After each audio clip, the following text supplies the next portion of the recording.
लेकिन 1-2 साल के बाद ऐसा हुआ कि एक औरत जुरैज के पास आई, जुरैज के पास, और आकर कहने लगी उदुनु मिन्नी, मेरे गरीब आई, मेरी जरूरत पूरी कीजिए, मेरी ख्वाहिश पूरी कीजिए, यानी मेरे साथ रात गुजारिए, मैं तैयार हूं।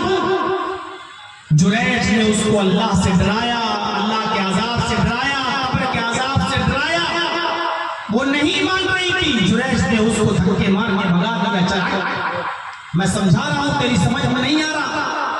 मैं अल्लाह का नेक बंदा, मैं इन तमाम चीजों से दूर रहने वाला, तू मुझसे कह रही है अल्लाह के अजाब से नहीं डरती। उस औरत को जुरैज ने भगा दिया। वो औरत चूंकि परेशान थी, या तो उसका शौहर मर गया था या वो बेवा हो चुकी थी। वो जंगल में जाती है और जंगल में बकरियां चराने वाले किसी चरवाहे के साथ वो मुंह काला कर लेती है, उसके साथ जिना कर लेती है। वो और जंगल के चरवाहे के साथ जिना करती है। इस औरत का हमल फैल जाता है। जब बच्चा पैदा होता है तो गांव के लोग उस औरत को जबरदस्ती पूछने लगे, बगैर तेरा तो शौहर ही नहीं है, ये बच्चा कहां से आया, बता इस बच्चे का बाप कौन है, ये बच्चा कैसे पैदा हुआ है। इस औरत ने जुरैज का नाम ले लिया और कहा कि इस बच्चे का बाप जुरैज है, जबकि जुरैज इस बच्चे के बाप नहीं थे, जंगल का चरवाहा था। अब लोग बहुत गुस्से में, बहुत गुस्से में, जुरैज, ओहो वाह साहब, इतनी नमाजें पढ़ता है, रोजे रखता है, और रात का कारनामा ये गुलछर्रे ये उड़ा रहा है, औरत के साथ मुंह काला करता है।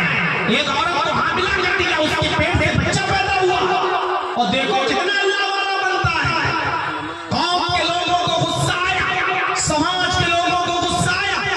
वो उस बस्ती में जाते हैं जहां जुरैज इबादत करते थे, उनका इबादत खाना तोड़ दिया। जब गुस्सा किसी को आता है, खास कर गांव के लोगों को, तो वो बाद में पूछते हैं, पहले गुस्सा पहले निकाल देते हैं। तोड़ दिया उनका इबादत खाना। जुरैज को उसको खींच के बाहर लाए, गरीबान पकड़ के डराओ,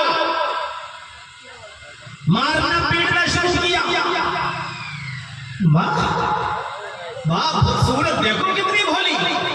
ओहो, नमाज, रोजा, इबादत, और हालत ये। जुरैज ने कहा मुझे बात तो बताओ, आखिर तुमने मेरा इबादत खाना क्यों तोड़ा, तुम मुझे क्यों मारना चाहते हो, मेरी गलती क्या है। कहा जुरैज, हम लोगों के सामने बड़े वलीउल्लाह बनते हो, अल्लाह वाले बनते हो, दीनदार बनते हो, नेक बनते हो, और कारनामा तुम्हारा ये है कि फला औरत के साथ तुमने ज़िना किया, उससे बच्चा भी पैदा हुआ है।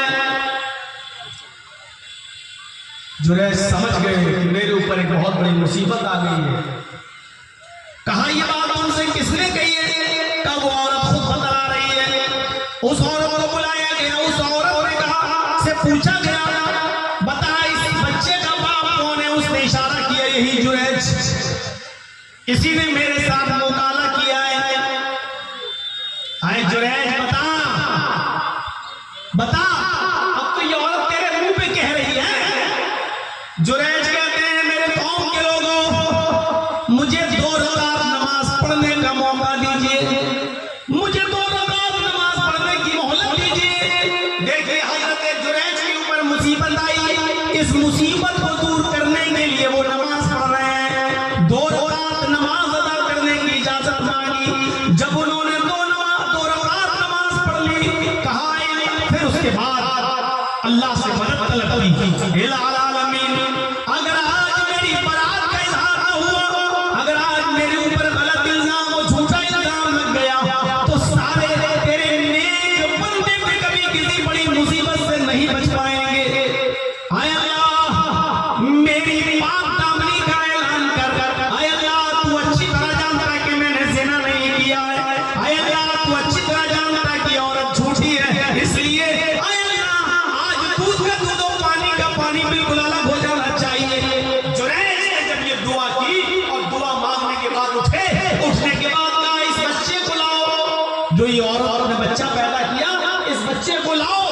उस बच्चे को लोगों ने जुरैज के हाथ में दे दिया। लो ये बच्चा पकड़ो, तुम्हारी पैदावार है, तुम्हारे सिना से ये बच्चा पैदा हुआ। हजरत जुरैज ने उस बच्चे को पकड़ा और उसको गोद में उठाया और उसके चेहरे पर हल्का सा थप्पड़ मारते हुए कहा, बेटा ए बच्चे, आए गुलाम, बता तेरा बाप कौन है? आए बच्चे बोल, तेरी माँ किसके पास गई थी? तेरा बाप कौन है? अल्लाह ताला ने उस बच्चे को कुव्वते गोयाई दी, उस बच्चे को ज़बान अता फरमाई। वो छोटा सा बच्चा बोल पड़ा, आए मेरी कौम के लोगों, मेरी माँ झूठ बोल रही है। जुरैज मेरी माँ के साथ कुछ नहीं किए, मेरे माँ के साथ मुकाला नहीं किए। मेरी माँ जंगल में गई थी और फला फला नाम के चरवाहे ने मेरी माँ के साथ मुकाला किया। मैं उस चरवाहे का बेटा हूँ, मेरा इस जुरैज से कोई ताल्लुक नहीं है। जब उस बच्चे ने गवाही दी, वो बच्चा बोला, तब जाकर लोगों को शर्मिंदगी हुई कि जुरैज, मैंने तुम्हारे साथ गलत किया, मैं तुम्हारे इबादत खाने को सोने का बना देता हूँ। चलिए फिर से हजरत जुरैज ने कहा, नहीं, मुझे सोने के इबादत खाने की जरूरत नहीं है, जैसा पहले था बस वैसा ही बना दो मिट्टी का। जैसे कच्चा इबादत खाना पहले था वैसा ही बना दो, इसके से ज्यादा हमें और कुछ नहीं चाहिए। बस मेरी बारात और पाकदानी का ऐलान हो गया। मुझे बताना सिर्फ ये है मेरे भाइयों कि जुरैज के ऊपर मुसीबत आई, उनके ऊपर जिना की तोहमत लगी। उन्होंने इस मदद को तलब करने के लिए क्या किया? अल्लाह से मदद मांगी, लेकिन नमाज के जरिए। नमाज के जरिए पहले 2 रकात नमाज पढ़ी, उसके बाद अल्लाह से दुआ की और उसके बाद उस बच्चे से कहा, बता बेटा, आए गुलाम, तेरा बाप कौन है? हमें और आपको चाहिए कि मुसीबतें जब हमारे पास आए तो पहले तो सब्र करें और फिर 2 रकात नफिल नमाज पढ़कर अल्लाह से उस मुसीबत को दूर करने की दुआ करें। ये है इस आयत का मतलब।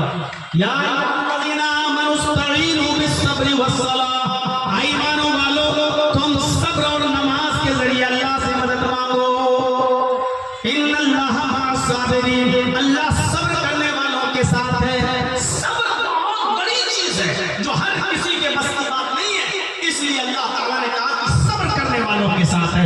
मुसीबत पर सब्र करना, मुसीबत पर सब्र करना बहुत बड़े दिल गुर्दे की बात है, बहुत बड़ा दिल गुर्दा, कलेजा अगर आपके पास है तभी आप किसी को माफ कर सकते हैं और सब्र कर सकते हैं। और अगर आपके पास दिल बड़ा नहीं है, आपके पास कलेजा बड़ा नहीं है, तो आप न तो माफ करेंगे और न ही आप किसी मुसीबत पर सब्र कर सकते हैं। इसलिए फरमाया, आई मानो वालों, तुम अल्लाह से मदद तलब करो सब्र के जरिए और नमाज के जरिए।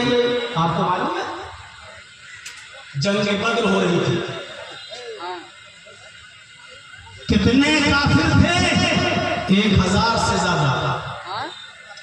और मुसलमान सहाबा का कितना लश्कर था? सिर्फ 313। काफिरों के पास सब कुछ था, घोड़े भी, तीर भी, तलवार भी, नेज़े भी, ढाल भी, सब कुछ। और मुसलमानों के पास, किसी के पास तीर था तो छोड़ने के लिए कमान नहीं थी, किसी के पास घोड़ा था तो खींचने के लिए लगाम नहीं थी। सोचिए क्या हालत रही होगी। अल्लाह के नबी ने 1000 काफिरों का लश्कर देखा जो तलवारों से लैस, घोड़ों से लैस, तीरों से लैस, और एक तरफ अपने मुसलमान सहाबा को देखा जो बेयारो मददगार, तनहाल। आय अल्लाह, ये 313 है, किसी के पास तीर है तो तलवार नहीं, तलवार है तो ढाल नहीं, घोड़ा है तो ज़ीन नहीं, एक चीज है तो दूसरी चीज नहीं। और इन काफिरों की तादाद भी 3 गुना ज्यादा है और हथियारों से भी लैस है। अबू बकर सिद्दीक फरमाते हैं कि हम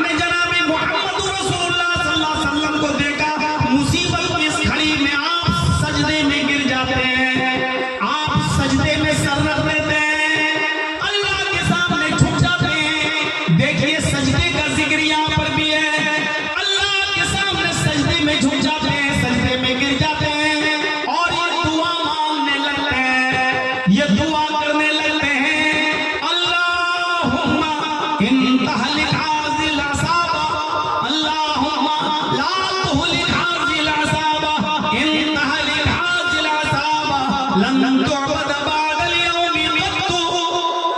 आय अल्लाह, मेरे पास ही मुट्ठी भर लोग हैं जो तेरे दीन के नाम लेने वाले हैं, अल्लाह अल्लाह करने वाले हैं, नमाज पढ़ने वाले हैं, तेरी इबादत करने वाले हैं, तेरा जिक्र खैर करने वाले हैं। आय अल्लाह, ये मेरे पास मुट्ठी भर जमात है जो तेरा नाम लेने वाली है।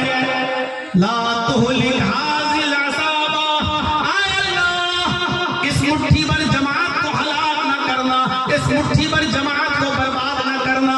आय अल्लाह, अगर ये जमात बर्बाद हो गई, ये 313 मुसलमान सहाबा इस दुनिया से मिट गए, अगर आज काफिरों ने इनको इस दुनिया से मिटा दिया, आज तहस तहस कर दिया, सबको खत्म कर दिया, नेस्तो नाबूद कर दिया, लन तुअबद बअदल यौम, तो आय अल्लाह, आज के बाद फिर कभी तेरी इबादत नहीं हो सकेगी, आज के बाद फिर कभी तेरा कोई नाम लेने वाला नहीं होगा, फिर कोई अल्लाह अल्लाह कहने वाला नहीं होगा।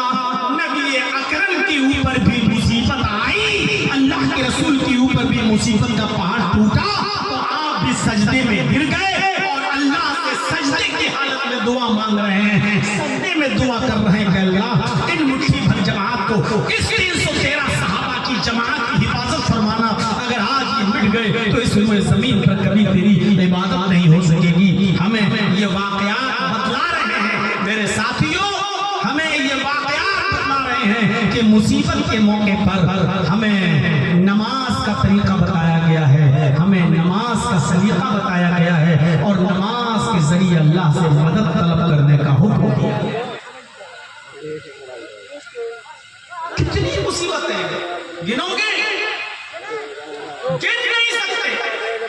सबसे पहली चीज तो आज मुसलमान कहीं चैन और सुकून के साथ नहीं है, न भारत में, न पाकिस्तान में, न बांग्लादेश में, न अफगानिस्तान में, न ही सीरिया में, न ही मिस्र में, न ही ईरान में, न ही फिलिस्तीन में, न ही इराक में। आज पूरी दुनिया की सतह पर आप मुसलमानों का जायजा लें तो दुनिया में कोई मुल्क आपको ऐसा नहीं मिलेगा जिस मुल्क के अंदर मुसलमान चैन और सुकून के साथ रह रहे हैं। कहीं है ज़ुरिबत अलैहिम ज़िल्लतु वल मस्कना, कायनात के किसी दौर में मुसलमान इतना जलील नहीं हुआ, इतना रुसवा नहीं हुआ, इतना जलील नहीं हुआ, इतना ख्वार नहीं किया गया जितना आज के इस दौर में किया जा रहा है। पूरी दुनिया की सतह पर हमारे दरमियान इज्तिमाइयत नहीं है, हमारे दरमियान इंतिशार है। कई हम फिरकों के नाम पे लड़ रहे हैं, कई हम बिरादरियों के नाम पे लड़ रहे हैं, कई हम मस्जिदों के नाम पे लड़ रहे हैं। ये तेरी मस्जिद, ये मेरी मस्जिद, फला अगर इस मस्जिद में चला गया तो मस्जिद नापाक हो जाएगी, फला अगर निकाह फला ने पढ़ा दिया तो निकाह ही नहीं होगा, फला का जनाजा देख लीजिए हमारे मुरादाबाद में एक बरेलवी मस्जिद का जनाजा एक देवबंदी आलिम ने पढ़ा दिया। बरेलवी मौलवी ने फतवा दिया कि पूरे गांव में जितने लोगों ने नमाज पढ़ी सबके निकाह टूट गए और बाकायदा मौलवी बैठ गया और सबका निकाह दोबारा करने लगा। आओ दोबारा पढ़ाओ। कहां चैन और सुकून है? किसी एक जगह पर भी हमारी इसी नाइत्तेफाकी का फायदा उठाया जा रहा है और इससे हमें कभी मौका मिला, छूटा, ये दौर खत्म तो इलेक्शन का जमाना, चुनाव का दौर, यहां हमें हमारे वोटों की तकसीम करने की प्लानिंग होती है, वोटों के बंटवारे की प्लानिंग होती है और हर कीमत पर इस बात की कोशिश की जाती है कि किसी तरीके से मुसलमानों के वोटों की तकसीम करा दी जाए और मुसलमानों को किसी भी कीमत पर एक न होने दिया जाए, नहीं तो फला फला कौम, फला फला पार्टी बरसरे इख्तिदार आ जाएगी रहेगी। हमें हमेशा डराया जाता है और इलेक्शन का दौर खत्म होगा तो मसलकों का दौर चलाएगा, मसलकों का दौर खत्म होगा तो मस्जिदों का दौर चलाएगा। मेरे भाइयों, हमारी कमजोर नफ्स पकड़ी जा चुकी है और दुश्मनों ने हमारी कमजोरी को आंक लिया है। इसीलिए उन्होंने ये समझ लिया है कि हमें इनको कैसे अलग करना है और कैसे इनको दूर रखना है और कैसे इनको एक प्लेटफॉर्म पे हमें जमा नहीं होने देना है। आज मेरे प्यारे साथियों, एक कुत्ता, एक बकरा और एक गाय, एक अच्छी नस्ल की मीडियम किस्म की गाय भी अगर आप खरीदोगे तो 15 से 20 हजार से कम की आपको मीडियम किस्म की गाय आपको इससे कम की नहीं मिलेगी।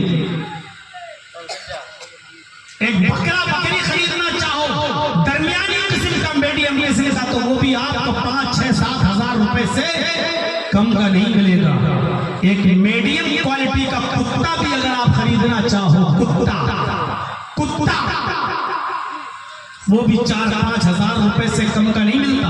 हमारे लखनऊ में आ जाओ, बड़े बड़े घरों के लड़के और लड़कियां जो कुत्तों को पालते हुए एक कुत्ते की कीमत 3-3, 4-4 लाख रुपए की है और एक कुत्ते की कीमत 25-25 और 30-30 लाख रुपए की भी कीमतें हैं उन कुत्तों की, जिनको बाकायदा एसी गाड़ियों में ले जाया जाता है, सुलाया जाता है। एक नॉर्मल किस्म का मामूली कुत्ता भी अगर आप खरीदोगे तो वो भी आपको 4-5 हजार रुपए से कम का नहीं मिलेगा। 4-5 हजार से एक कुत्ते की कीमत फिर भी 4-5 हजार रुपए है, लेकिन हमारे वोट की कीमत 1000 रुपए है। 1000 रुपए दिया जाएगा, फला को वोट देना है, हाँ आखिरी रात फेल होगा। 1,000 रुपए में हमारे वोट बिकेंगे।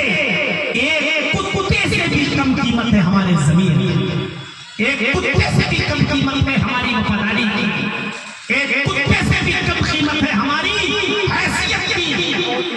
हम इसी लायक हैं, हमारी यही हैसियत है क्योंकि हमने इज्तिमाइयत का सबूत नहीं दिया है। हमने हमेशा से इंतशार, इफ्तिराक और पायबंदी का सबूत दिया है। हम कभी किसी भी मामले में एक नहीं हो पाए और उसी का खमियाजा हमें और आपको भुगतना है। और 2025 में भी हम इसी का खमियाजा भुगतने जा रहे हैं। हालात यही बतला रहे हैं। खमियाजा हमारी नाइत्तेफाकी का 2025 अगला महीना जब मैं यहाँ आऊंगा, मेरे भाई को दूसरे टर्म में रिजल्ट आ चुका होगा। हमें हमारी नाइत्तेफाकी और हमारे इंतशार का रिजल्ट हमारे सामने आ चुका होगा। आप देख लीजिएगा, क्योंकि इसी मर्तबा की नाइत्तेफाकी हम और दूसरे इलेक्शन की नाइत्तेफाकी से बड़ी नाइत्तेफाकी हम देख रहे हैं, जश्न-ए-दीद देख रहे हैं, अपनी आंखों से हम देख रहे हैं। इसका खमियाजा तो हमें भुगतना ही पड़ेगा। मेरे प्यारे साथियों, ये दीनी जलसा है। मैं किसी सियासी पार्टी के वोट देने के पक्ष में हिमायत के लिए नहीं आया हूं और ना ये मेरा हक है कि मैं यूपी से आकर आपको ये कहूं कि आप उसको वोट दो। आप हमसे ज्यादा समझदार हैं, आप यहाँ के रहने वाले हैं, आप अच्छा और बुरा अपना हमसे ज्यादा समझते हैं। बस हम ये कहते हैं आपसे कि हमारे अंदर इज्तिमाइयत होनी चाहिए, हमारे अंदर इत्तेफाक होना चाहिए। हम जहां भी जाएं एक साथ जाएं, हमारे दरमियान इंतशार न हो, हमारे दरमियान इख्तिलाफ न हो, हमारे दरमियान इख्तिलाफ न हो। हम मिलकर बैठकर संजीदगी के साथ मीटिंग करके सब लोग तय करके हम एक जगह जाएं, हम जहां भी जाएं इकट्ठे जाएं। इतनी सी हमारी गुजारिश है ताकि हमारी इज्तिमाइयत और हमारा जज्बा दूसरे लोग भी देखें और मिसाल पैदा कर सकें। देख लीजिए, अभी हमारे लखनऊ में एक रैली जो मर चुकी है, जिसको हम लोग कहते हैं मायावती जी को, जो मर चुकी, जिसने हमेशा साथ दिया है दूसरों का, लेकिन एक आवाज दी, लाखों की तादाद में उसके मानने वाले उसकी एक आवाज पर जमा हो गए। मैं नहीं जानता कि वो गलत या सही, मैं इतना जानता हूं कि उनके अंदर इज्तिमाइयत देखिए आप, उनके अंदर इत्तेफाक देखिए आप, उनके अंदर इत्तेहाद देखिए आप, ये इत्तेफाक ये हम मुसलमानों के दरमियान अपने दरमियान हम देखना चाहते हैं। सारी इबादतें हमें इज्तिमाइयत की तरफ बुलाती हैं। नमाज जमात के साथ क्या है? इज्तिमाइयत नहीं तो और क्या है? हज इज्तिमाइयत नहीं तो और क्या है? ईद की नमाज इज्तिमाइयत का दर्स नहीं देती तो और क्या है? मेरे भाइयों, हमारी इबादतें हमें इज्तिमाइयत का दर्स देती है, लेकिन जब इलेक्शन का मौका आता है तो हमारे अंदर इख्तिलाफ पैदा हो जाता है। हम बढ़ जाते हैं, हम कटने लगते हैं, एक दूसरे के मुखालिफ हो जाते हैं और एक दूसरे के विरोधी हो जाते हैं। आखिर ऐसा क्यों? ऐसा क्या? हमें इज्तिमाइयत हमारे अंदर पैदा, हमें दुआ करना चाहिए। इलाहुल आलमीन, नमाज पढ़िए, नफली नमाज पढ़ के दुआ कीजिए। ये भी एक बहुत बड़ी मुसीबत है, ये भी एक बहुत बड़ी मुसीबत है हमारे दरमियान इख्तिलाफ का होना। नमाज पढ़िए नफिल, और नफिल नमाज पढ़ के दुआ कीजिए कि अल्लाह हम मुसलमानों के दरमियान मोहब्बत पैदा फरमा दे, हमारे दरमियान इत्तेफाक और इत्तेहाद पैदा फरमा दे। इंशाअल्लाह सब्र और नमाज के जरिए मांगी गई ये दुआ भी हमारी कबूल होगी और अल्लाह रब्बुल आलमीन हमें इसका अच्छा समरा अता फरमाएगा। मेरे प्यारे साथियों, बात थोड़ी सी आगे की तरफ चली गई। मैं कहना ही चाहता था कि नमाज तमाम मुश्किलात का हल है, लेकिन नमाज की तरह हो, नमाज की तरह हो, ऐसे नहीं। अल्लाहु अकबर, फौजलो अकबर, क्या है? आपने देखा कभी कभी मस्जिद में जाइए, ये हो गया आपकी उंगलियां खुली हुई हों और ये ऐसे आपकी उंगलियां, हाँ ऐसे, ये है उंगलियां बंद हो, अंगूठा ऐसे, ये है, ये आपकी हथेली कांधे के बराबर हो और ये आपकी उंगलियां कानों के लौ के बराबर हो। ये इस तरीके से आप रफुलदैन करें और उसके बाद में आप सीने पर हाथ बांधें। ये कोई रफुलदैन नहीं हुआ, ये कोई रफुलदैन नहीं हुआ है। ऐसा ना करिए कि आप मक्खियां उड़ा रहे हैं। और खुशू होना चाहिए हमारी नमाज में। हजरत अबू तलहा अंसारी का एक बाप था, मस्जिद दूर थी, नमाज का वक्त हो गया। अबू तलहा अंसारी नमाज पढ़ने के लिए खड़े हो गए। उन्होंने रफ़ुल-दैन किया, नियत बांधी, हालत क़याम में थे, नमाज पढ़ने लगे। उनको 4 रकात पढ़ना थी। बीच में किसी एक रकात के अंदर उनकी नजर सामने पेड़ के ऊपर बैठे हुए परिंदे पर, चिड़िया पर पड़ गई। ऐसे चिड़िया को देखा, खुश रंग बेहतरीन कलर की चिड़िया। अब चिड़िया को देखकर वो रकात भूल गए, वो रकात भूल गए कि ये कौन सी रकात थी मेरी। बहरहाल उन्होंने नमाज पढ़ी, बाद में सजदा सहू कर लिया, लेकिन उनको याद नहीं आई कि तीसरी रकात है कि चौथी है। उन्होंने नमाज तो पढ़ ली और सजदा सहू कर लिया। आए और अल्लाह के नबी जनाब मुहम्मद रसूलुल्लाह सल्लल्लाहु अलैहि वसल्लम से कहने लगे, आए अल्लाह के रसूल, आज मेरी जिंदगी में पहली नमाज ऐसी है ये गई जिसमें मुझे सामने बैठा हुआ परिंदा नजर आ गया और मैं रकातें भूल गया। आज भूल चूक हो गई, मैं रकातें भूल गया। आए अल्लाह के नबी, इस बाग के अंदर मैंने ये नमाज पढ़ी है और इस बाग के अंदर उस दरख्त के ऊपर चिड़िया बैठी हुई थी, उस चिड़िया को देखकर मैं रकात भूल गया। आप गवाह रहिए, आज मैं ये बाग ही सजदा कर रहा हूँ, न रहेगा बांस न बजेगी बांसुरी। जब इस बाग का मालिक मैं नहीं रहूंगा तो मैं इस बाग में नमाज भी नहीं पढ़ूंगा। आज के बाद मेरी सारी नमाजें मस्जिद में पढ़ी जाएंगी। अब मैं इस बाग को अपने घर में अपने पास नहीं रख सकता जिस बाग के अंदर पढ़ी जाने वाली नमाज हमें परिंदा मशगूल कर दे, हमें पेड़ पर बैठा हुआ परिंदा हमारी नमाजों की तादाद भुला दे। हम इस बाग को ही अपने पास नहीं रखेंगे। उन्होंने पूरा बाग लाहे खुदा में सदका कर दिया, खैरात कर दिया। अल्लाह के नबी, उस बाग को मैंने अल्लाह की राह में सदका कर दिया है, अब उस बाग का मालिक मैं नहीं हूँ। एक मरतबा नमाज पढ़ी बाग में, नमाज की तादाद भूल गए। उस पेड़ पे बैठे हुए परिंदे को देखने की वजह से पूरा का पूरा बाग ही सदका कर दिया और खैरात कर दिया। दिया कि इस बात की वजह से मेरी नमाज में डिस्टर्ब होने लगा। ये नमाज होनी चाहिए मेरे भाइयों। हमारी नमाजों का हाल तो ये है, ये बातें मच्छर काट लेती। बहुत से लोग अगर रकात में सूरत थोड़ी लंबी हो जाए इमाम साहब की तो घड़ी देखने लगते हैं। रकात में घड़ी भी दिख जाती है, दाढ़ी में खुजलाहट भी हम अपने नाखूनों से खुजला लेते हैं, और इमाम की किरत लंबी हो जाए तो दिल में हम गुस्सा भी हो जाते हैं। मर जाए मौलवी तो यही सूरत मिली थी।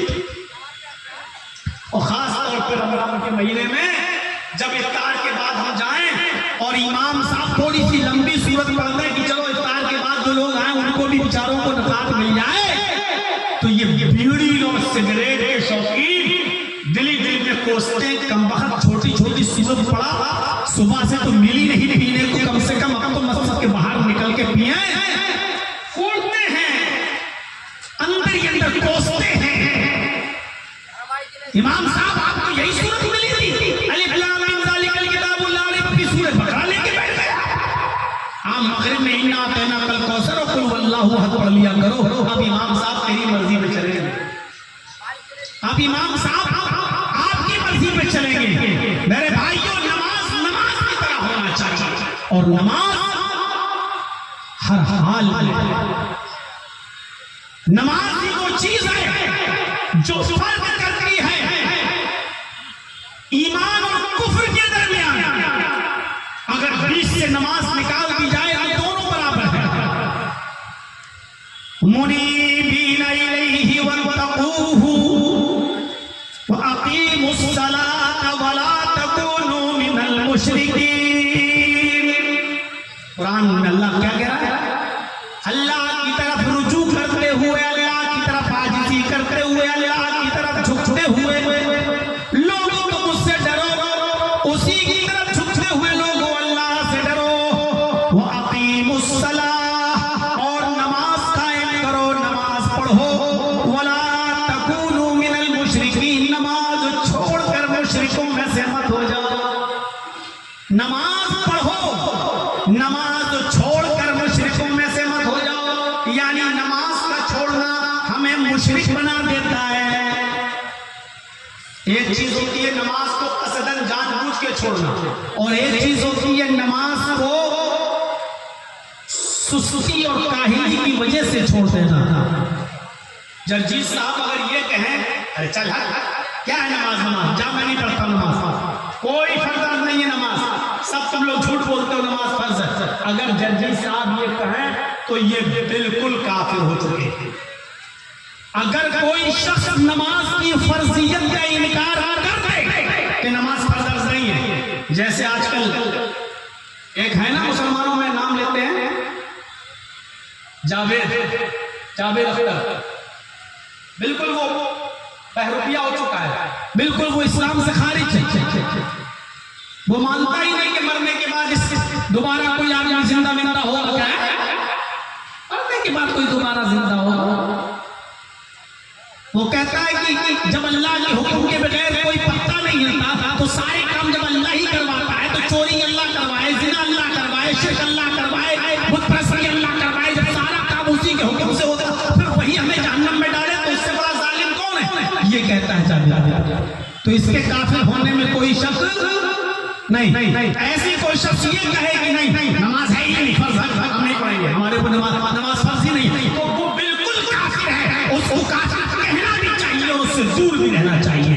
ये शख्स बिल्कुल काफिर है। लेकिन कोई शख्स अगर ये कहे कि यार नमाज फर्ज तो है, पढ़ना तो चाहिए, लेकिन सुस्ती की वजह से, काम की वजह से, या इसकी वजह से हम पढ़ नहीं पाते हैं, तो आप ऐसे शख्स को गुनाहगार तो कहेंगे, लेकिन काफिर नहीं कह सकते, क्योंकि काफिर कहने के लिए इनकार जरूरी है, और वो इनकार नहीं कर रहा है, लेकिन गुनाहगार है, नमाज फर्ज है लेकिन नहीं पढ़ रहा है। इस शख्स को क्या गुनाह मिलेगा ये अल्लाह बेहतर जाने, इस शख्स को जहन्नम में क्या अज़ाब मिलेगा ये अल्लाह बेहतर जाने, लेकिन हम ऐसे शख्स को काफिर नहीं कहते। लेकिन अल्लाह ने यहाँ क्या कहा? ईमान वालों, तुम नमाज कायम करो, नमाज पढ़ो, वला तकूनू मिनल मुशरिकीन, मुशरिकों में से मत हो जाओ। यानी मुशरिक लोग नमाज छोड़ते हैं, मोमिन लोग नमाज नहीं छोड़ते हैं, इसलिए नमाज छोड़कर मुशरिक मत बन जाओ। यह कुरान की आयत है। कुरान की एक दूसरी आयत मैं आपके सामने पढ़ रहा हूं।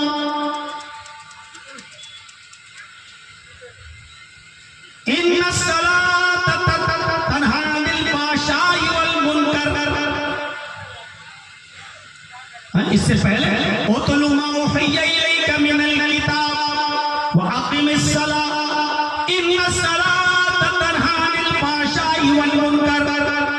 इस आयत में अल्लाह ताला ने मुसलमानों को यह बताया है कि मुसलमानों, तुम्हारी नमाजें कबूल हो रही हैं या नहीं हो रही है, इसका पता तुम कैसे लगाओगे? अल्लाह ने कहा नमाज पढ़ो। क्यों? नमाज इंसान को फहश और मुनकर कामों से रोक देती है। फहशाई वल मुनकर, फहश कहते हैं खुले हुए गुनाहों के काम, और मुनकर कहते हैं छुपे हुए गुनाहों के काम। नमाज इंसान को खुले हुए और छुपे हुए हर किस्म के गुनाहों के कामों से रोक देती है। खुले हुए गुनाह कौन से हैं? किसी की कमपट्टी पर बंदूक रख के कहना ये पैसे निकाल कर, ये खुला हुआ गुनाह है। शराब की बोतल खरीदना और शराब पीना, ये खुला हुआ गुनाह है। माँ बाप की नाफरमानी करना, माँ बाप को सताना खुला हुआ गुनाह है। सूद खाना खुला हुआ गुनाह है। जुआ खेलना ये खुला हुआ गुनाह है। और छिपे हुए गुनाह कौन से हैं? जो आदमी लोगों की नजरों के सामने से नहीं, छुपकर आंखों से बचकर रात के अंधेरे में करता है वो काम। जैसे चोरी करना, कोई हमें देख न ले, चुपके से चोरी करता, ये है मुनकर काम। जिना करना, कोई हमें देख न ले, ये है छुपा हुआ काम। जो किसी के सामने नहीं करना चाहता, बहुत चुपके से काम करना चाहता है, ये है मुनकर काम। और अल्लाह ने क्या कहा? इन्नस्सलात तन्हा अनिल फ़हशाई वल मुनकर। नमाज इंसान को फहश और मुनकर यानी खुले हुए गुनाहों से भी रोक देती है। सूद, ब्याज, शराब और माँ बाप की नाफरमानी, इन तमाम कामों से भी नमाज रोकती है। वल मुनकर, चोरी से भी रोकती है और जिनाकारी से भी रोकती है। नमाज इंसान को इन तमाम गुनाहों से रोक देती है। अब हर मुसलमान गौर करे जो यहाँ बैठे हैं, हम और आप सब कितने हम गुनाहों से बचते हैं। अगर कोई मुसलमान नमाज पढ़ता है और गुनाहों से बचा हुआ है तो समझ ले कि उसकी नमाज अल्लाह के यहाँ कबूल हो रही है। और कोई आदमी नमाज तो पढ़ता है 5 टाइम की, लेकिन लॉटरी का टिकट भी खरीद रहा है, इंडिया पाकिस्तान के मैच में सट्टा भी लगा रहा है, जुआ भी खेल रहा है और सूद भी खा रहा है। नमाज में पढ़ रहा है और सूद भी खा रहा है। वो सूद जिसके बारे में अल्लाह के नबी सल्लल्लाहु अलैहि वसल्लम ने फरमाया, अर्रिबा सबून हौबन ऐसरुहा अय्यनकिह अर्रजुलु उम्महु। सूद के 70 गुनाह हैं। सबसे हल्का गुनाह सूद का ये है कि जैसे कोई आदमी अपनी माँ के साथ निकाह कर ले, अपनी माँ के साथ शादी कर ले। माँ के साथ कोई आदमी शादी करना चाहे तो क्या हो जाएगी? माँ के साथ अगर कोई निकाह करना चाहे तो क्या निकाह हो जाएगा? नहीं हो सकता है। निकाह में कुरान की 3 आयतें पढ़ी जाती है ना, या अय्युहल्लज़ीना आमनू तक़ुल्लाह हक़्क़ तुक़ातिही व ला तमूतुन्ना इल्ला व अंतुम मुस्लिमून। पहली आयत, या अय्युहन्नास इत्तक़ू रब्बकुमुल्लज़ी ख़लक़कुम मिन नफ्सिन वाहिदा व ख़लक़ मिनहा ज़ौजहा व बस्सा मिनहुमा रिजालन कसीरन व निसा वत्तक़ुल्लाह लज़ी तसाअलूना बिही वल अरहाम इन्नल्लाह काना अलैकुम रक़ीबा। दूसरी आयत और तीसरी आयत, या अय्युहल्लज़ीना आमनू तक़ुल्लाह व क़ूलू क़ौलन सदीदा युस्लिह लकुम अअमालकुम व यग़फिर लकुम ज़ुनूबकुम व मन युति'िल्लाह व रसूलहु फ़क़द फ़ाज़ फ़ौज़न अज़ीमा। ये 3 आयतें निकाह में पढ़ी जाती हैं। हर मुसलमान का जब निकाह होता है तो ये 3 आयतें जरूर पढ़ी जाती हैं। ये 3 आयतें पढ़ने के बाद ही कोई लड़की हमारे लिए हलाल होती है। जब निकाह इजाब कबूल होता है तब वो हमारे लिए हलाल हो जाती है। अब यही तीनों आयतें अगर कोई लड़का निकाह में बैठकर अपने माँ हलाल हो जाएगी। अरे 3 आयतें क्या, पूरा कुरान भी पढ़ लेगा तो माँ हलाल नहीं होगी। 3 लाख कुरान भी पढ़ लोगे तो माँ हलाल नहीं होगी। यही बताना चाहते हैं अल्लाह के नबी, जिस तरह माँ हलाल नहीं हो सकती है, उसी तरीके से सूद भी हलाल नहीं हो सकता है। चाहे 1 लाख मर्तबा बिस्मिल्लाह कह के खाइए, चाहे 1 लाख कुरान पढ़ के खाइए, सूद भी हलाल नहीं हो सकता है। सूद के 70 गुनाह हैं। सबसे हल्का गुनाह यह है, जैसे कोई आदमी अपनी माँ के साथ निकाह कर ले, अपनी माँ के साथ निकाह करने के बाद, अपनी माँ के साथ सोने के बाद आदमी को जो गुनाह पड़ेगा वो सूद खाने वाले का सबसे हल्का गुनाह है। 69 गुनाह और है जो इससे बड़े बड़े हैं, जो सूद खाने वाले को मिलेंगे। दिरहम और रिबन याकुलहु अर्रजुलु व हुवा यअलम अशद्दु इंदल्लाहि मिन 36 ज़नियतन। अल्लाह के नबी फरमाते हैं कि सूद का 1 दिरहम खाना, सूद का 1 रुपया खाना, 1 दिरहम, सूद का 1 दिरहम खाना, याकुलहु अर्रजुलु व हुवा यअलम। अगर कोई आदमी सूद का 1 दिरहम भी खाता है जानते हुए कि ये सूद का है, उसको मालूम है कि ये सूद का है, ये ब्याज का है, अल्लाह के नबी फरमाते हैं अशद्दु इंदल्लाहि मिन 36 ज़नियतन। अल्लाह के नजदीक 36 मर्तबा, 36 सिक्का मानी 6, 30 मानी 30, 6 और 30 36। अल्लाह के नजदीक 36 मर्तबा जिना करने से ज्यादा सख्त है।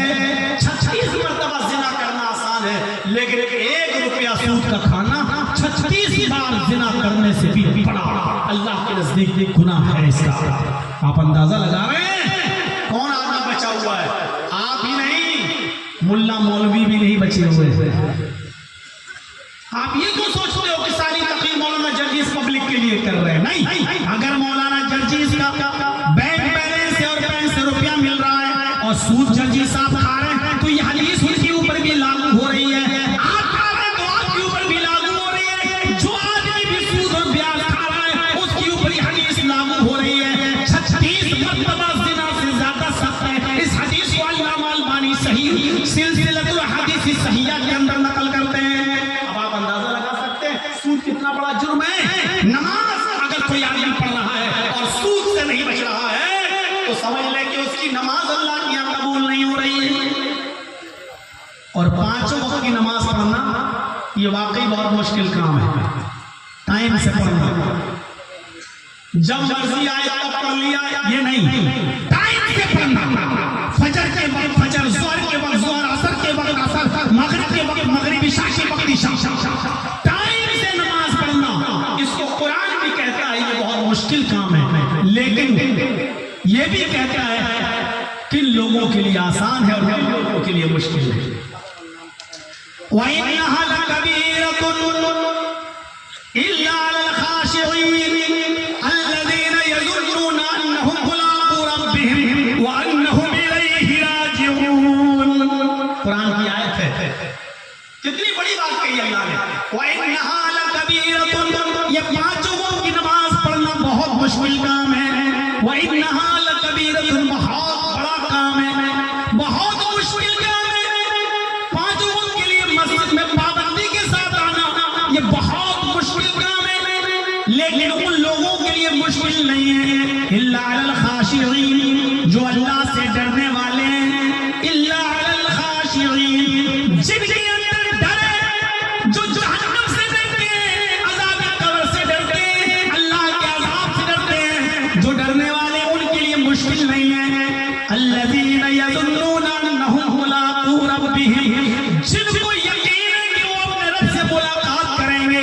व अन्नहुम इलैहि राजिऊन, और जिनको यकीन है कि मुझे मरकर अल्लाह के पास जाना है, उसी की तरफ पलटना है। जिनको ये यकीन है उनके लिए 5 वक्त की नमाज पढ़ना मुश्किल नहीं है। जो अल्लाह से मुलाकात की उम्मीद नहीं रखते और जिनको ये उम्मीद नहीं है कि हम मरेंगे तो अल्लाह से मिलेंगे, उनके लिए मुश्किल है।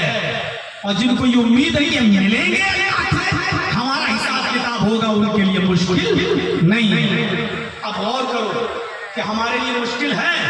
कितने लोग, अब मैं अगर हाथ उठाऊं तो शर्म की वजह से बहुत से झूठे लोग भी हाथ उठा लेंगे। अभी पूछा जाए कि फजर में कितने लोगों ने आज जमात के साथ नमाज पढ़ी? मेरे भाइयों, अगर ये हाथ उठाए जाए तो हो सकता है कि बहुत से झूठे लोग भी हाथ उठा लें। तो इसलिए क्यों हम किसी से झूठ बुलवाएं?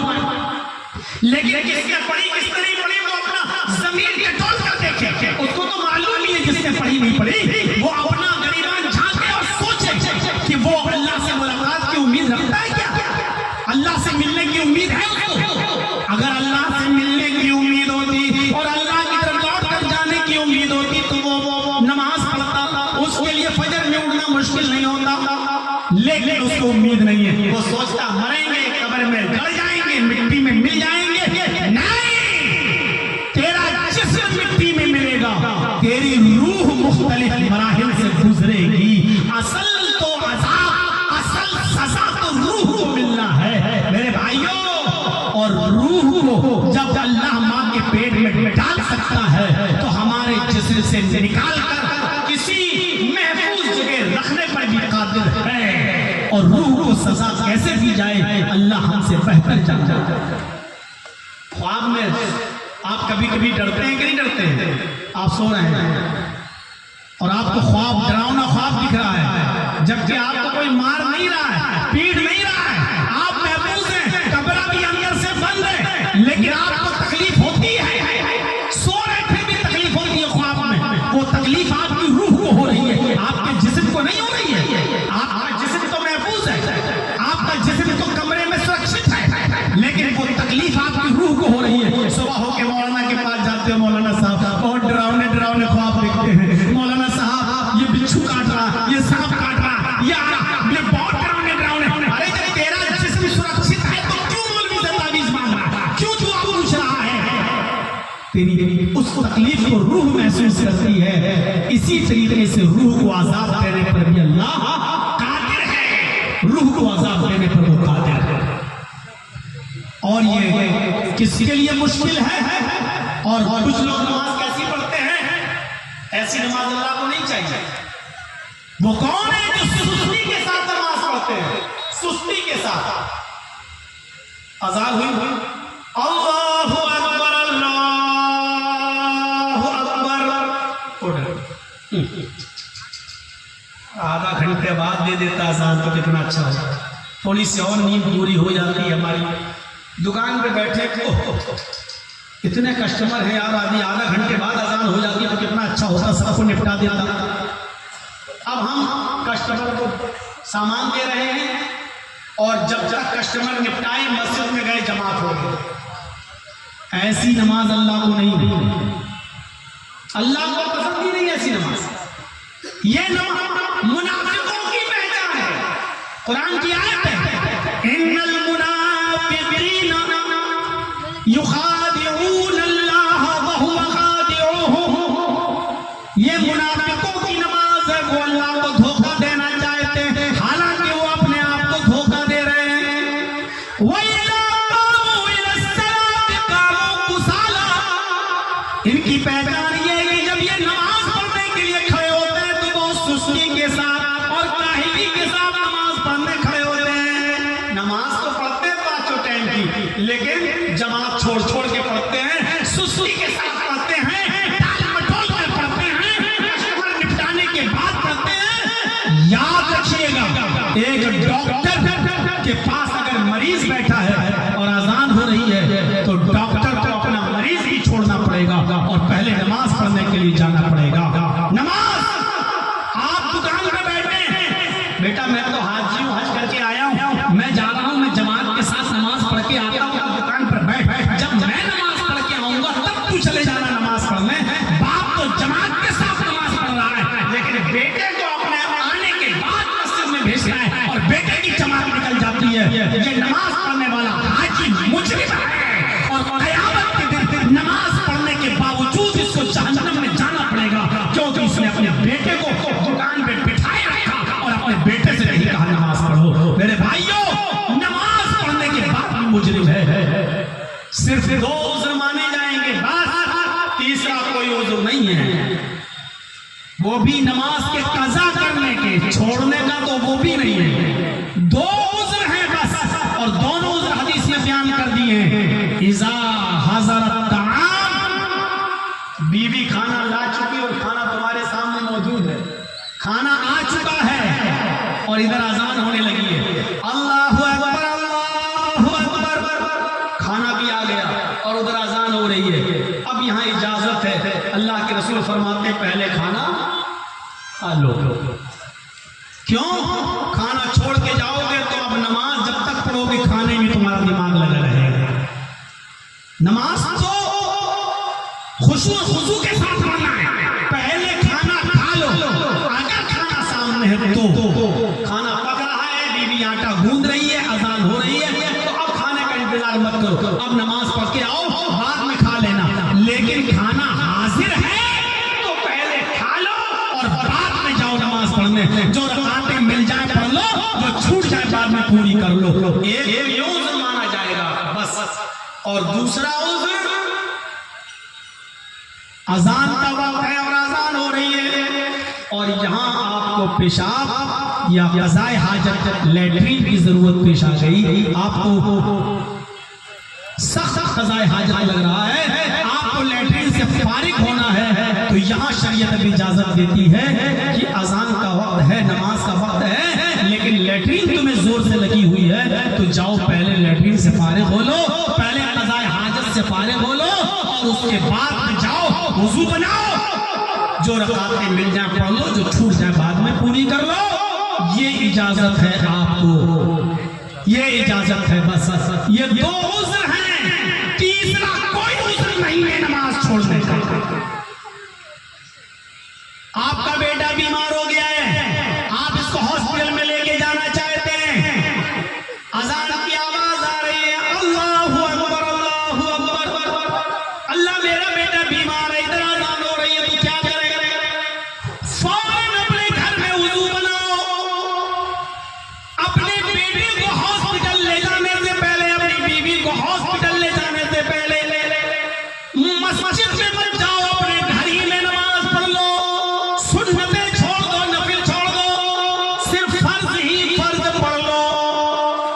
ज़ोहर का वक्त है तो 4 रकात पढ़ लो, असर का वक्त है तो 4 रकात पढ़ लो, मगरिब का वक्त है तो 3 रकात पढ़ लो।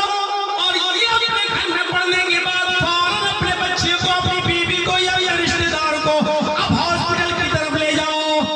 मस्जिद में जाओगे 15 मिनट इंतजार करना पड़ेगा, कई इमाम ने लंबी किरात कर दी तो उसका भी इंतजार करना पड़ेगा, इसलिए अब मस्जिद में जाओ, लेकिन छोटी छोटी मुख्तसर सी सूरतें घर में ही फर्ज अदा करके निकल जाओ, लेकिन नमाज तुम्हें अभी भी पढ़ना पड़ेगी। बारिश हो तब भी नमाज, बारिश न हो तब भी नमाज, खड़े होकर पढ़ने की ताकत नहीं तो बैठकर पढ़ने की ताकत नहीं तो लेटकर पढ़ने की ताकत नहीं तो करवट से पढ़ने की ताकत नहीं तो आंख के इशारे से पढ़ने की ताकत नहीं तो होंठ हिला हिला कर कलमा पढ़ो। वुज़ू बनाने से बीमारी बढ़ सकती है तो तयम्मुम करके पढ़ो, लेकिन पढ़ना है जंग में हो तब भी पढ़ना है। आधे लोग पढ़ जाएंगे, आधे लोग जंग लड़ेंगे और आधे लोग नमाज पढ़ेंगे, फिर नमाज पढ़कर आने वाले लोग जंग करेंगे और जो जंग में थे फिर वो नमाज पढ़ेंगे।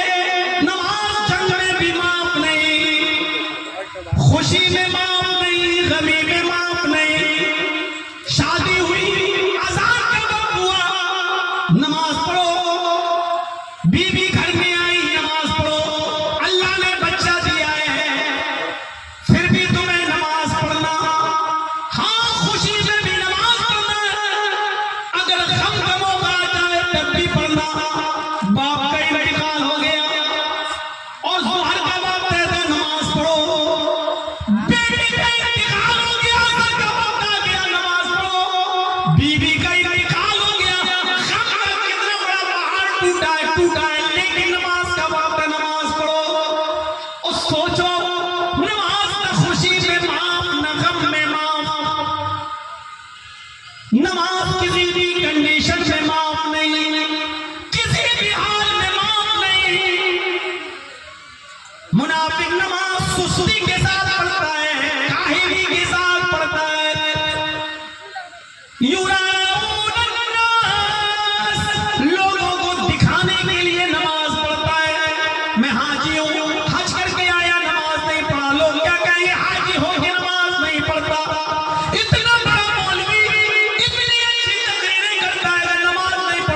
लोग कहेंगे मौलवी हो नमाज नहीं पढ़ता, ये मुनाफिक है, तो लोगों को दिखाने के लिए नमाज पढ़ते हैं।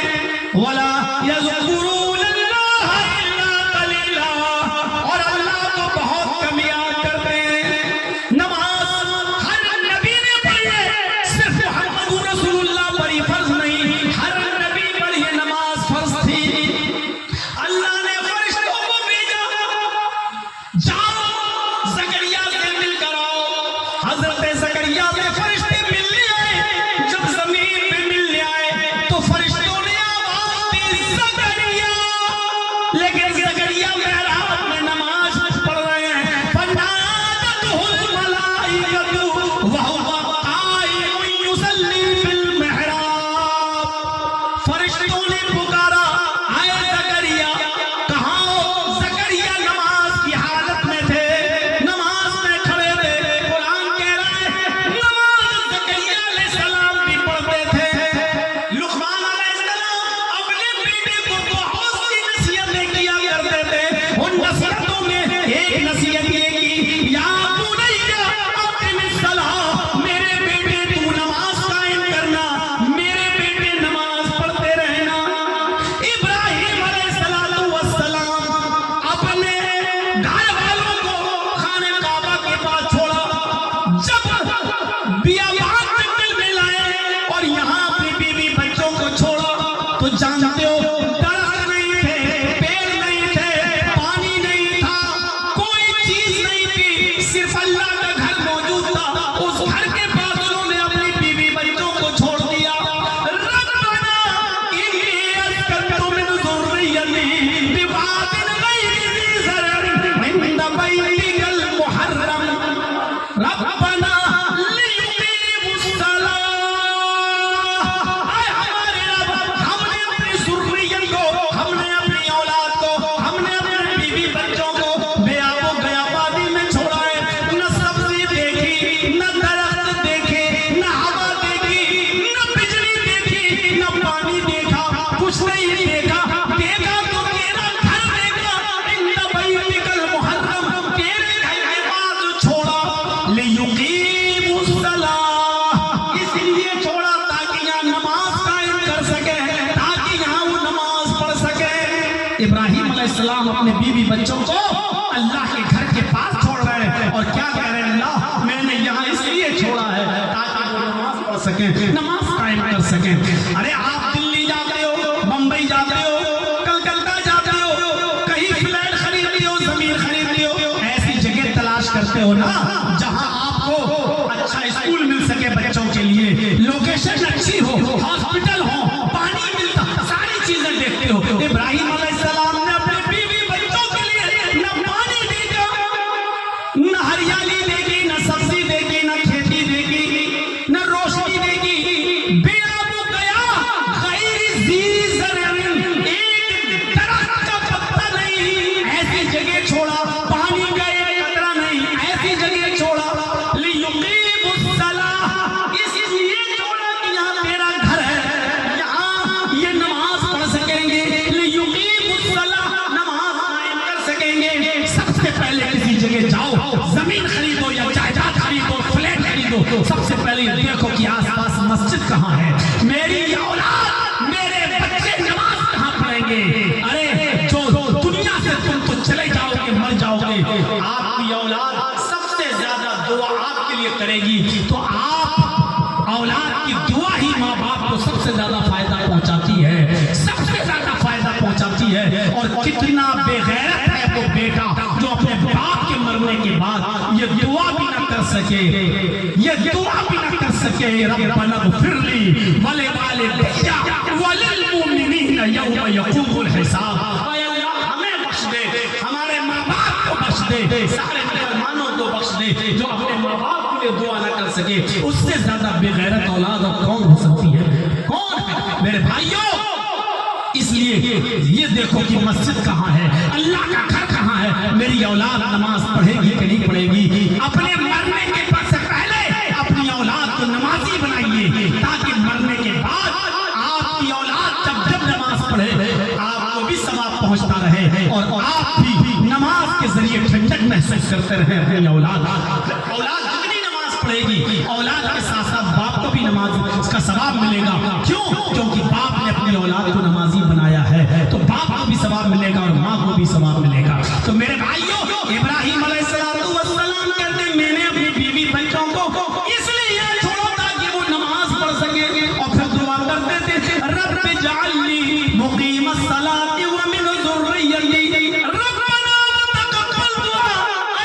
हमारे परवरदिगार मुझे भी नमाजी बना दे और मेरे बीवी बच्चों को, मेरी ज़ुर्रियत को, मेरे औलाद को भी नमाजी बना दे। हमारे रब हमारी दुआ को सुन ले। ये इब्राहिम अलैहिस्सलाम की दुआ थी। इस्माइल अलैहिस्सलाम के बारे में कुरान कहता है काना यामुरु अहलहु बिस्सलाति वज़्ज़काति व काना इंदा रब्बिही मर्दिया। इस्माइल अलैहिस्सलाम के बारे में अल्लाह कहता है कि वो अपने घर वालों को हुक्म देते थे नमाज पढ़ने का और ज़कात देने का। व काना इंदा रब्बिही मर्दिया, वो अल्लाह के बड़े पसंदीदा बंदे थे, वो अल्लाह के बड़े बुर्गजीदा बंदे थे। इस्माइल अलैहिस्सलाम अपने बीवी बच्चों को नमाज और ज़कात का हुक्म देते थे। कुरान मूसा अलैहिस्सलाम के बारे में कहता है जब मैं तुझे देखूंगा, अल्लाह ने कहा तरानी या मूसा तुम मुझे नहीं देख सकते। नहीं, मैं तो देखूंगा। आ जाओ पहाड़ पे। जबल नूर पे चढ़ गए, अल्लाह ने हल्की सी तजल्ली दिखाई, मूसा बेहोश हो के जमीन पर गिर गए, पहाड़ चल के सुरमा बन गया। आवाज़ आई, अल्लाह ने कहा मूसा से इन्नी अनल्लाह ला इलाहा इल्ला अना फअबुदनी व अक़िमिस सलाता लिज़िक्री। ऐ मूसा, मैं ही अल्लाह हूँ। इन्नी अनल्लाह, ऐ मूसा मैं अल्लाह हूँ। ला इलाहा इल्ला अना, मेरे अलावा कोई माबूद नहीं। फअबुदनी, ऐ मूसा बस मेरी ही इबादत कर। व अक़िमिस सलाता लिज़िक्री, और मेरी याद के लिए नमाज पढ़।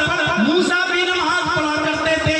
ऐ मूसा, मुझे याद रखने के लिए नमाज कायम कर। व अक़िमिस सलाता लिज़िक्री, मेरे याद के लिए नमाज पढ़। मूसा अलैहिस्सलाम भी नमाज पढ़ा करते थे। हज़रत मरियम भी नमाज पढ़ा करती थी।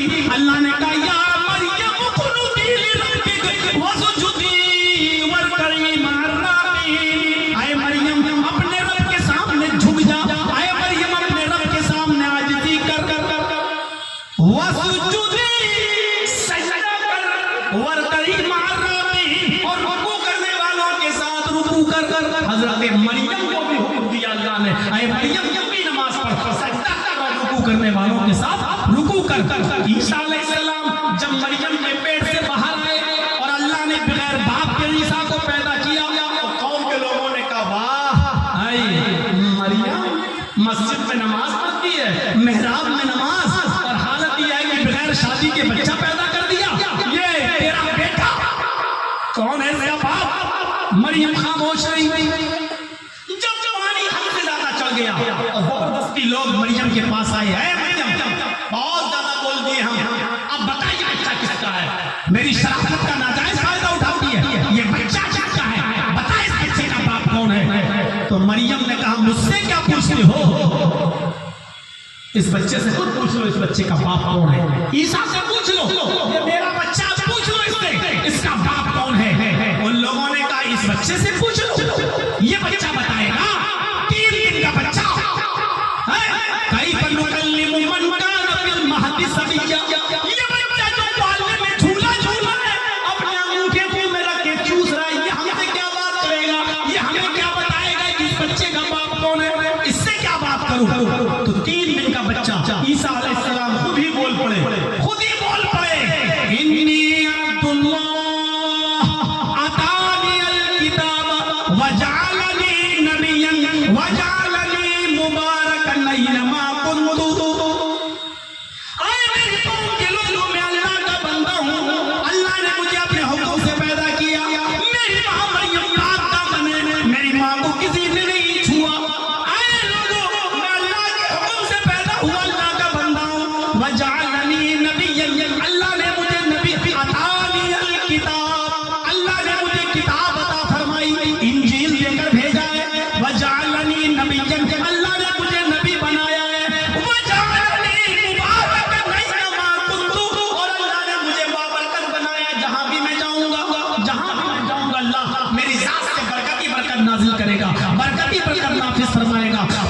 भी मैं रहूंगा, मुझे बाबरकत बनाया है।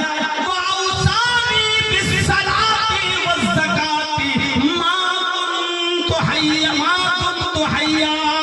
और फिर ईसा ने कहा, और मेरे रब ने मुझे हुक्म दिया है कि मैं नमाज पढ़ता रहूं और ज़कात देता रहूं जब तक जिंदा रहूं। औसानी बिस्सलाती वज़्ज़काती मा कुन्तु हैया। और मेरे रब ने मुझे हुक्म दिया है नमाज पढ़ने का, ज़कात देने का जब तक मैं जिंदा रहूं। ये ईसा अलैहिस्सलाम 3 दिन के हैं और 3 दिन का बच्चा अपनी माँ की गोद से बोल रहा है कि अल्लाह ने मुझे नमाज का हुक्म दिया और ज़कात का हुक्म दिया जब मैं जिंदा रहूं। यानी नमाज ईसा अलैहिस्सलाम पर भी फर्ज थी। और अल्लाह के रसूल सल्लल्लाहु अलैहि वसल्लम ने तो फरमाया, अस्सलातु कुर्रतु ऐनी, नमाज मेरी आंखों की ठंडक है। आपने फरमाया, मन अदमहा हदमद्दीन, जिसने नमाज को छोड़ा उसने दीन को ढा दिया, जिसने नमाज को पढ़ा उसने दीन को कायम किया, और जिसने नमाज को छोड़ा उसने दीन को ढा दिया। मेरे भाइयों, ये नमाज किसी भी कंडीशन में माफ नहीं है। हम पहले नमाजी बने और आने वाली मुसीबतें जो भी हमारे ऊपर आए उन मुसीबतों पे हम सब्र करें और नमाज के जरिए अल्लाह से मदद तलब करें। ये रहा मेरे 1.5 घंटे का खुतबा, मेरे 1.5 घंटे की तकरीर। मेरे भाइयों, शायद मेरे बाद भी कोई मुकर्रिर हो, कोई मुकर्रिर है कि नहीं मेरे पास, उनको बुलाइए। और मेरी गुजारिश है, आप मस्जिद का है तो यहाँ मस्जिद जो बन रही है, मेरी गुजारिश है आपसे, अभी नमाज के बारे में आपने इतना अच्छा खिताब सुना है। नमाज के लिए मस्जिदों का कायम करना जरूरी है और आपके यहाँ पर भी मस्जिद बन रही है। आप लोगों ने बड़ी मोहब्बत की है, मुझसे बड़ा प्यार किया है। जो 25 नहीं 28 सालों से अब तक आप मुझे बराबर बुलाते चले आ रहे हैं, अब मेरी थोड़ी सी मोहब्बत की लाज और रख लीजिए। मैंने नमाज के बारे में जो खुद खिताब किया है, इसकी लाज रखते हुए मेरे हाथ पर भी आप कुछ ताउन कर दीजिए। इस मस्जिद के लिए अल्लाह ताला आपको इसका अजर अजीम अता फरमाएगा इंशाअल्लाह। मन बना लिल्लाहि मस्जिदन बनल्लाहु लहू बैतन फिल जन्नह। जो दुनिया में अल्लाह की मस्जिद बनाएगा तो अल्लाह क़यामत के दिन जन्नत में उसके लिए घर बनाएगा। और जिसको जन्नत में घर मिल जाए उससे ज्यादा बाबरकत इंसान कौन है? लाइए, अल्लाह रब्बुल आलमीन आपको जन्नत में घर और एक महल तैयार करे आपके लिए। अल्लाह आपको इसका अजर अजीम अता फरमाए। बहुत जल्दी, जब तक दूसरे मुकर्रिर आ रहे हैं, मैं 5 मिनट 10 मिनट के लिए बैठा हुआ हूँ, आप लाइए। अल्लाह ताला